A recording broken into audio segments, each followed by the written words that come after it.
In a narration found in Sahih Bukhari, number 6006, the Holy Prophet Muhammad, peace and blessings be upon him, advised that a Muslim can gain the same reward as the one who fasts every day and offers the voluntary prayer all night if they financially support a widow or a poor person.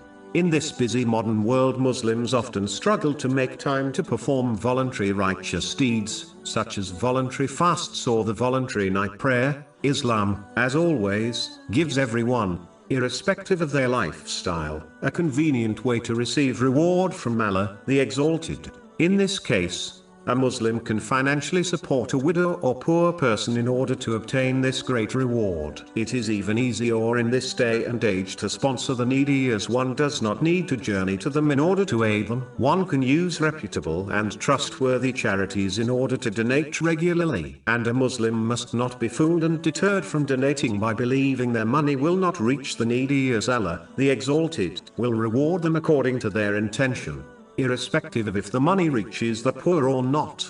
This has been indicated in a narration found in Sahih Bukhari, number 1. A Muslim's duty is to donate through a reputable and trustworthy charity with the correct intention, namely, to please Allah, the Exalted. Sponsoring the needy is not expensive, as most people spend more money on their monthly phone bill and other unnecessary luxury things. The sad truth is that if each financially able Muslim sponsored a needy person, it would dramatically decrease poverty in the world.